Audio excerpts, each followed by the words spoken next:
Yeah, so what am I doing today? I am,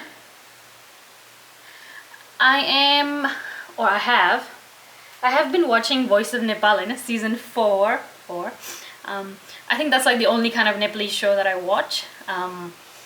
एक त हुन्छ नि obviously time हुँदैन अनि second चाहिँ like I just feel like I just need something that's quick and easy to watch, and you just kind of just have one, you can just kind of follow along with every episode or every video. You don't have to kind of know everything from the very beginning. So that's like the only thing that I kind of watch when it's out. And I just wanted to share with you guys some of my thoughts, and there are some things that I'm just like, why? I don't understand why they do that, you know, like for example, like there's so many, like, okay, I'm gonna hold it, I'm gonna sit in my chair. So I'm just like holding the camera in my hand. Voice of Nepal was saying like the things that I really kind of go, why, and I just skip, you know, like it's a singing show, I know, like you should be impressing people with your singing kind of talents and you know, your voice and everything.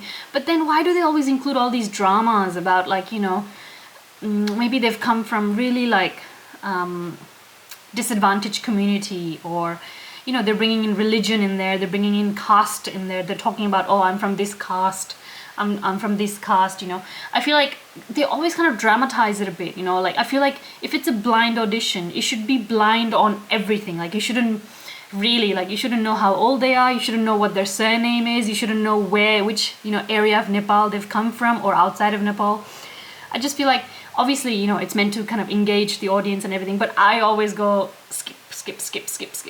Like I just feel like let's praise them for the voice, their talent that they have, you know, rather than, oh, they've come from this part of the Nepal, you know. Obviously, like that's a great thing that they've come from such disadvantaged communities, but then I think in some of the instances, like obviously they don't know that they're only showing that kind of location to us when we're watching it. Obviously the judges, maybe they do know it, I don't know, maybe they don't. But have you noticed that sometimes, like when they've come from like when they've got a really interesting backstory, the judges always prompt them to ask them, oh, what do you do for a living? You know, there was one, I think, a tailor, luga silaउने थियो नि त. So they're like, oh, what do you do for, I think because as an introduction he was saying like he runs a tailor shop outside of his dad's shop or something, I can't remember, sorry. But then I think one of the judges like prompted him out of all of a sudden, like, oh, what do you do for a living? But they don't ask that to everyone, right? So obviously, you know, someone's told them, hey, you need to talk to, you know, you need to bring up that topic, okay? You know, that kind of thing. So they get prompted by the producers or whoever. But I mean, yeah, I know that's the way reality TV kind of, not reality, is it reality TV? Maybe it is. I mean, that's how it works, I get it, but it just feels... Yeah, okay, I get it. I know it has to be, it's like a part of it.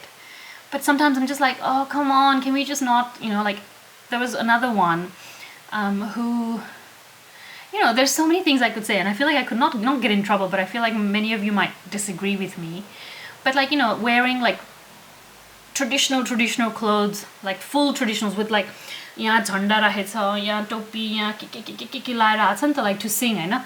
And then it's like they're kind of targeting the audience to say, oh, म नेपाली हो है, हुन्छ नि? And then they're kind of like putting that image, you know, in case they do get selected, and then that's gonna keep getting repeated that, oh, I'm Nepali, like, you know, like, do you know what I mean? Like very patriotic kind of. That shouldn't be the case. They should just sing. They shouldn't be highlighting, you know, like Manta mero Nepali ho type of feelings, you know, with the way they dress. And then there were a few other ones where they were like singing in a different language, and I feel like that's fine. You can sing whatever language you want. Like I think one of the girls sang in Gyawali, which is fine. But I just feel like for a blind audition, it kind of puts the judges in not in a tight spot. But it's like if they sing, let's say for example the Gyawali song, I know, then if you don't buzz. Like judges को mind मा चाहिँ के हुन्छ होला नि, if they don't buzz and they reject the girl, they're rejecting the song and the culture and the language behind it, and so therefore they will budge. Like 100%. If you go and sing in any other language, I feel like as in like other ethnic language of Nepal, then they will buzz. I feel like because they can kind of guess. Okay, so this girl is from a Gyawali community. Okay, so there's a lot of Newari audience, so oh, okay, I can't disrespect them, so buzz. I just feel like they should keep it like, I think the girl did a good job in terms of like, she targeted, like, to get in, she did a good job. Like, she knew how to tug those strings, because like, if you sing a Newari song or any other like Tharu song or things, like, you're not gonna get rejected, because the judges would probably feel like they're rejecting the culture as a whole, and that the audience will feel that the judges are not liking the culture, that kind of thing. Or maybe it's just me, I don't know, I'm ranting a lot, okay. But that's like the few things that I've kind of come across from Voice of Nepal. But yeah, they really highlight the fact that they've come from really bad situations, not bad, sorry, cut that, not bad situations, just underprivileged, and maybe disadvantaged kind of communities, which is fine, but don't let that define that person, let the singing define that person's talent. Yeah, there's so much I could not complain, but I could comment about in Voice of Nepal, because I've I've lived in Nepal for like 10 years, and I've kind of, moved abroad with the family and everything, so I kind of know a bit of both, but not that much of Nepal, so I kind of feel like I might be in a neutral position to be like, okay, what the hell?